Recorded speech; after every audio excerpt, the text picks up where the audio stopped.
Coming up on Inside California Education, discover how some San Diego high school students are learning essential basics about saving, investing, budgeting, and managing their money.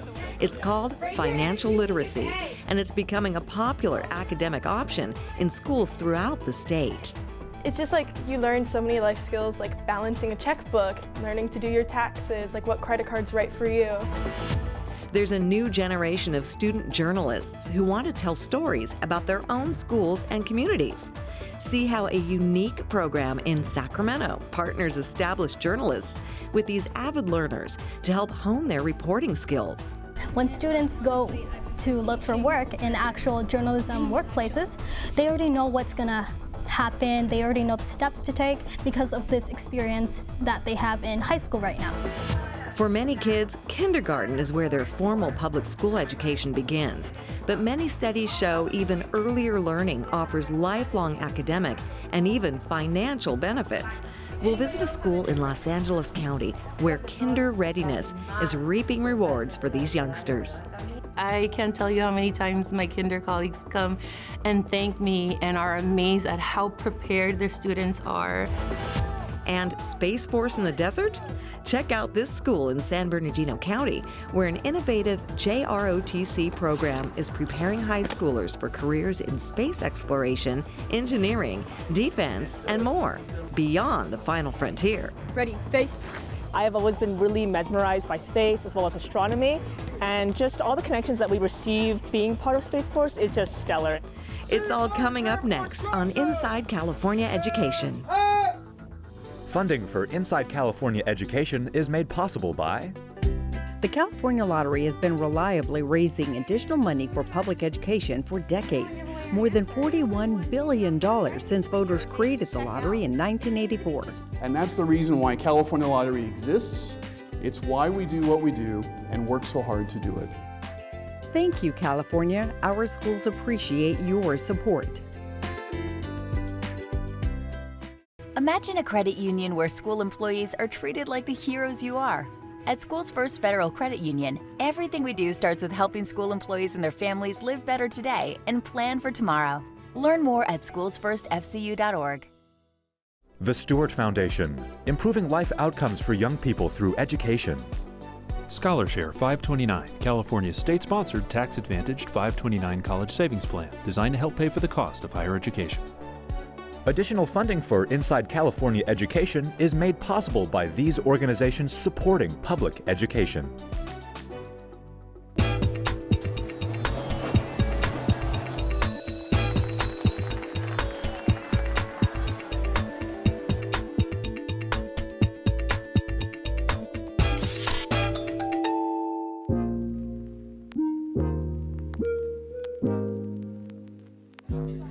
At San Marcos High School in San Diego County, you may hear students talking about things you don't typically hear high schoolers talk about.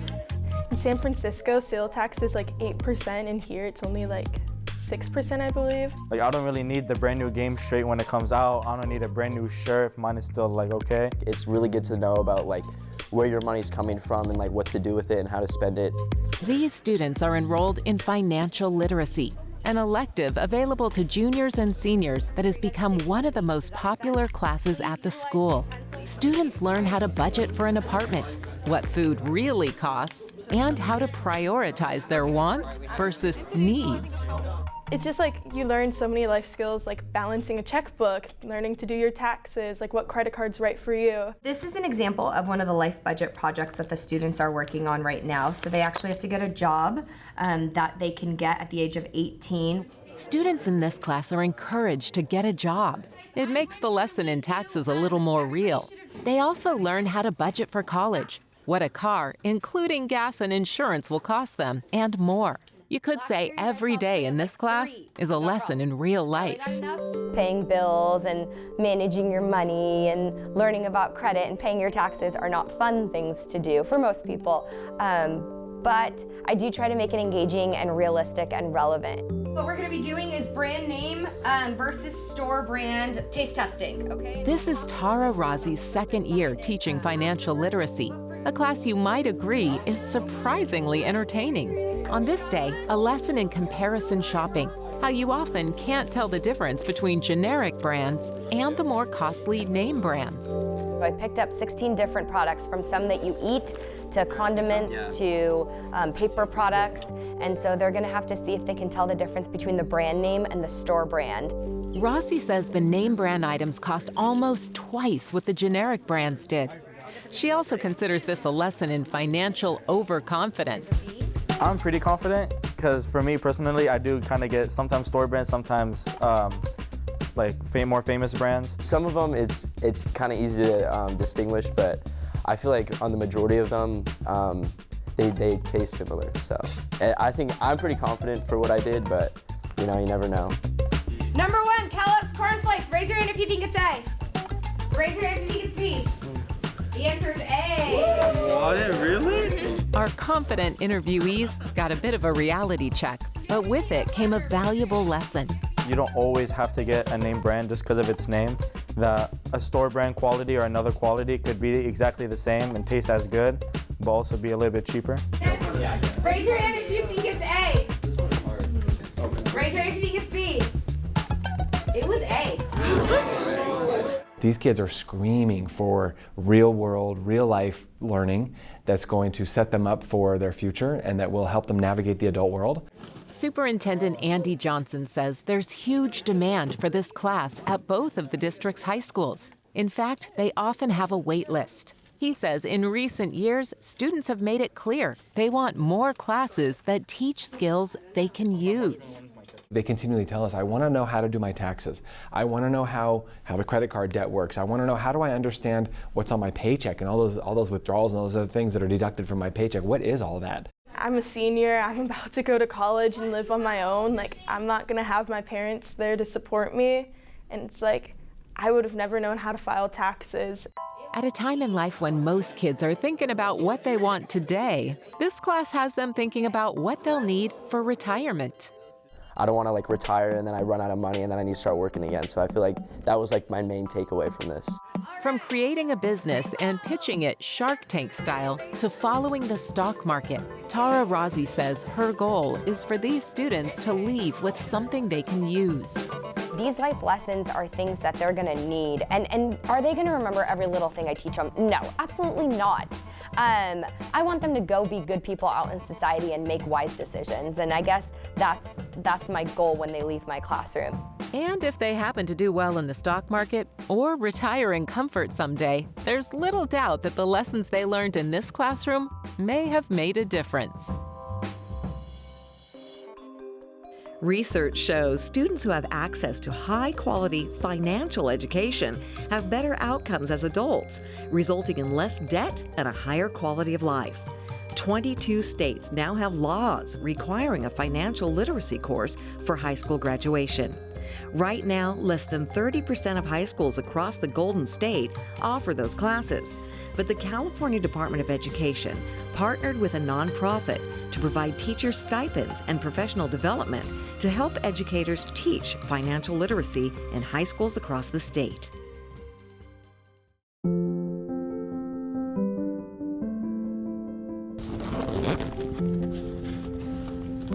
I really like writing, and I've just always really liked words.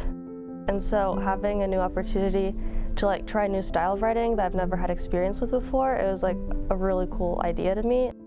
For Lila, writing is a career path she may want to pursue. That's why she joined a countywide journalism training program, along with about 20 other students from high schools throughout the Sacramento region. If you look at how the school's operating, then you can kind of connect that to what creates this situation. They want to tell stories, so we're just facilitating what they already want to do. Steve O'Donohue runs the high school student journalism program called the California Scholastic Journalism Initiative. It's funded by the Sacramento County Office of Education. We teach the students standard journalism rigmarole, and we try to hold them to those standards. And the idea was to offer a publication and journalism opportunities for students from schools that don't have those opportunities. There's students from 14 separate high schools, all in Sacramento County, that are represented in this program. And we treat it as like an internship. They get a $1,200 stipend at the conclusion of the program. The intensive program trains high school students during the summer to be education reporters for their school and district. Then from August to May, the students produce at least one story each month throughout the academic year. They can pick the topic and we guide them on how to develop the stories, how to make it realize the story. Give us sort of a 1-minute elevator pitch synopsis of your December story. Be writing about ACT and SAT, like the standardized testing in general. We only critique how they do it. We give them feedback on what's practical and what can be realized. Sophia. I'm writing about this youth academy under the district attorney in Sacramento. It's kind of like those training wheels on a bike. When students go to look for work in actual journalism workplaces, they already know what's gonna happen. They already know the steps to take because of this experience that they have in high school right now. A majority of the training is done via Zoom, but Steve and 2 other writing coaches, all of whom are professional journalists or educators, occasionally meet with the student reporters in person to review each of their stories they're working on. Our school is debating going to block schedule next year, and so I'm writing a story kind of the different perspectives and pros and cons of that. Block scheduling is an alternative method of scheduling where each student has approximately 4 class periods per day instead of the traditional 6 to 8 daily classes. Today, Lila is interviewing Abigail, a fellow student considered to be one of the top performing students at their school, to get her perspective on block scheduling. So what are like some of the biggest cons or pros that you have with traditional schedule right now? I would get a whole semester to study for that AP test. I'd like to see how block schedule would affect her, if she thinks she would still be as successful on the block schedule. We know that high school students, while they may not be quite up to a professional standard yet, they can write and report journalism at a professional level if they're given the opportunity. And everyone benefits from that. They learn skills that are transferable, and the community learns stories that they might not have heard before. The student stories are published on the program's website, sacschoolbeat.com. Steve also shares their stories throughout the Sacramento region, inviting media outlets to republish them. One of the reasons we started this program is because we can take what they produce and share that with a larger audience and kind of put a dent in some of those news deserts. So many journalists have been laid off. And a lot of education news just doesn't get covered like it used to because there aren't the people to do it. Honestly, I just want to be able to improve my writing skills and be able to use those skills to help others, to spread news, to make an impact in some way. Because at the end of the day, I'm still a student and I still have a long way to go. But this program allows me to take, at least like some steps towards it. I've really enjoyed the opportunity to really find a little more about myself and what I can do based on this program. I'm hoping that they leave with skills that are useful to them, whatever career they choose. And they surprise us all the time. That's the reinforcement. There isn't enough money that you could pay someone to do this and to compensate. It's the reward of working with youth. The California Scholastic Journalism Initiative is just one of several programs throughout the state preparing the next generation of journalists. For example, in 1951, newspaper magnate William Randolph Hearst started what's now called the California Scholastic Press Association. Hearst originally recruited boys to cover their high school sports teams. Payment, meal money, and a byline in Hearst's Los Angeles Examiner. Girls joined the effort in 1965, and more than 70 years since its start, it's still going strong, with graduates working at prestigious media outlets like the New York Times, LA Times, Washington Post, Wall Street Journal, CNN, NBC News, and the Associated Press. Still ahead on Inside California Education, from the Air Force to the Space Force. See how these junior ROTC students are discovering new career opportunities beyond the blue horizon. But first, 4-year-olds get a head start on learning a year before kindergarten, and the results are amazing.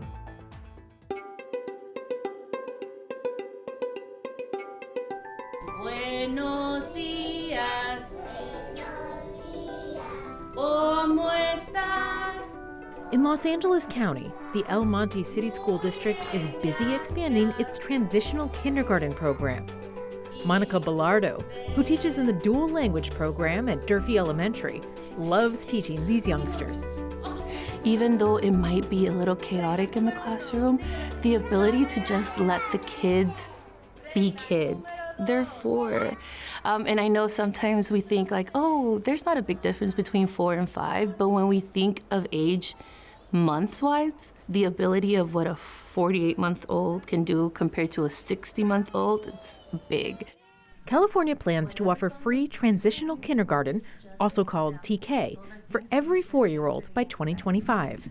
Transitional kindergarten is an opportunity for us. We're adding a grade level to the continuum, educational continuum in our school system. I mean, when was the last time that was done, right? Transitional kindergarten is not new in California.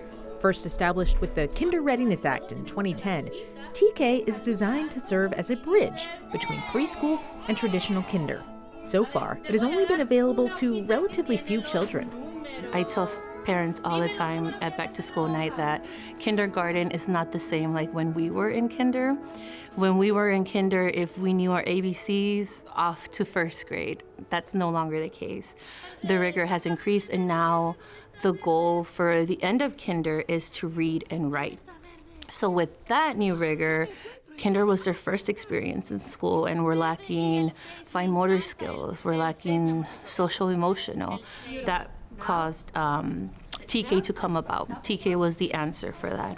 TK is not, a half step below kindergarten. It's really a grade unto itself. The magical years for kids are 0 to 5, right? We know that the brain is just developing at maximum capacity during that time.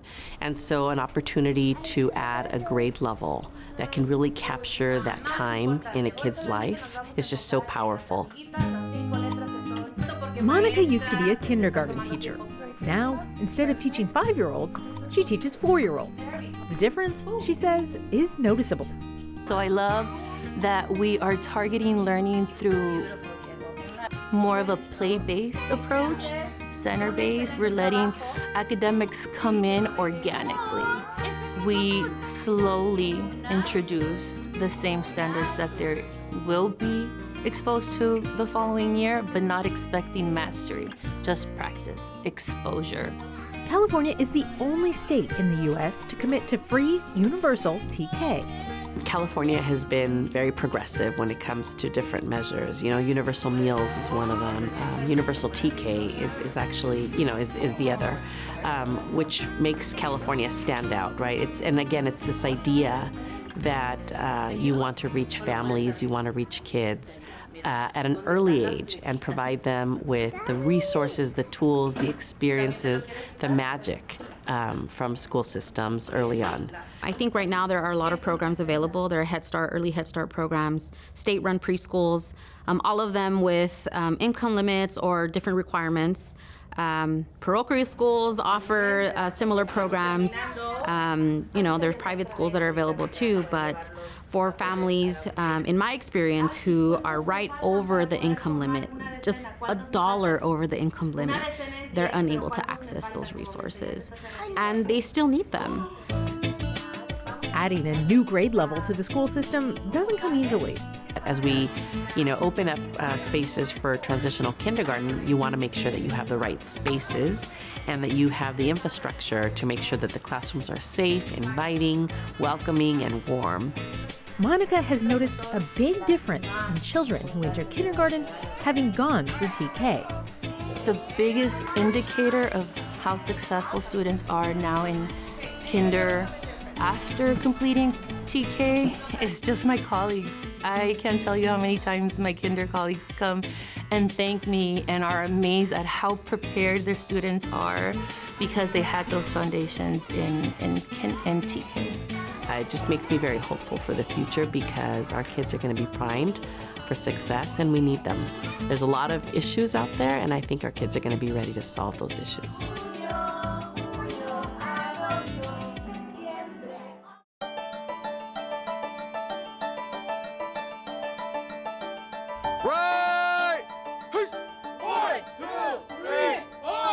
At the Academy for Academic Excellence in Apple Valley, junior ROTC is core to a cutting-edge education. Now it also represents a cutting-edge military service, the U.S. Space Force. This is one of the first 10 Space Force JROTC programs established nationwide. It's the only one in California and the only one at a charter school. The Academy is operated by the Lewis Center for Educational Research. We're one of the inaugural units, one of the first 10 to transition from Air Force Junior ROTC to Space Force. The school is located in an area steeped in military tradition, and many of the students feel an old-fashioned responsibility to that tradition, even in a routine inspection. Ready, face. We are a military unit. We are modeling the military. This is not just some uniform we put on every day, or it's not just some uniform that we can just mess around with. It's modeling those that are fighting for our country. I definitely do have a sense of pride when I wear this uniform because I know I'm a part of something bigger. Ma'am, Cadet Specialist 3 Netzel, ready for inspection, ma'am. The Academy's previous Air Force Junior ROTC program won multiple awards, but it still took a years-long application and review process, a process slowed by COVID, before the program finally transitioned from the Air Force to the Space Force in 2021. Honestly, the transition has been amazing. I have always been really mesmerized by space as well as astronomy, and just all the connections that we receive being part of Space Force is just stellar. Our school is actually partnered with NASA, so it's really cool as we're able to go and visit Space Force bases. And besides that, we're actually able to visit our local JPL, so Jet Propulsion Laboratory, and we're able to firsthand interact with scientists there, especially those that are seeking careers in space. Those careers aren't just in space, and they're not just in the military. Half of the Space Force is civilian.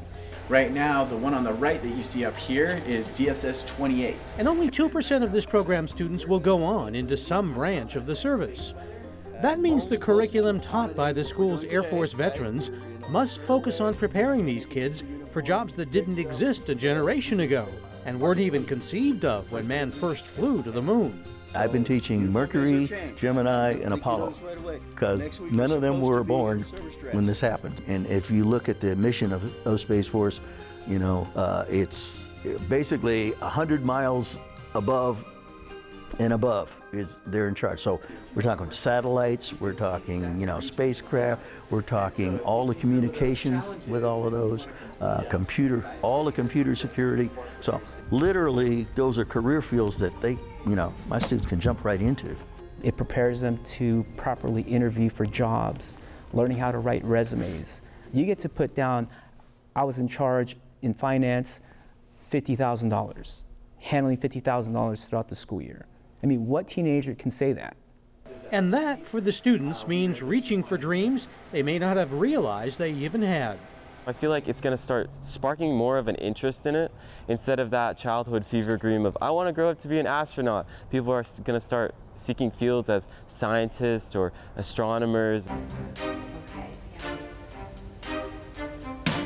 But this program doesn't just develop future titans of interstellar technology. These kids are also developing a personal skill set that will help them lead their generation into the future. For some of them, that's tougher than the academics. I think leadership is both a science and an art.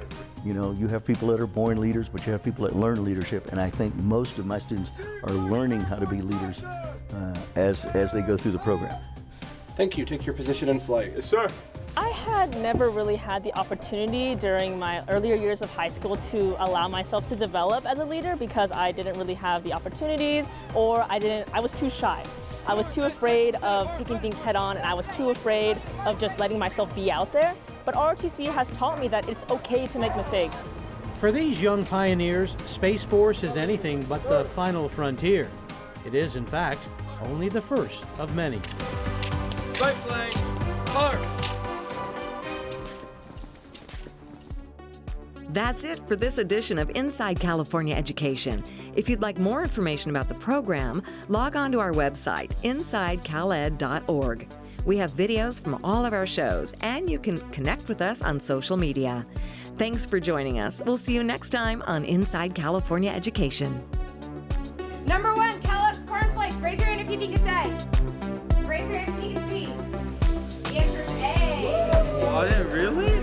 So what are like some of the biggest cons or pros that you have with traditional schedule right now? Buenos días. Buenos días. Right! 1, 2, 3, 4, 5, 6. Funding for Inside California Education is made possible by the California Lottery has been reliably raising additional money for public education for decades, more than $41 billion since voters created the lottery in 1984. And that's the reason why California Lottery exists. It's why we do what we do and work so hard to do it. Thank you, California. Our schools appreciate your support. Imagine a credit union where school employees are treated like the heroes you are. At Schools First Federal Credit Union, everything we do starts with helping school employees and their families live better today and plan for tomorrow. Learn more at schoolsfirstfcu.org. the Stewart Foundation, improving life outcomes for young people through education. ScholarShare 529, California's state-sponsored, tax-advantaged 529 college savings plan designed to help pay for the cost of higher education. Additional funding for Inside California Education is made possible by these organizations supporting public education.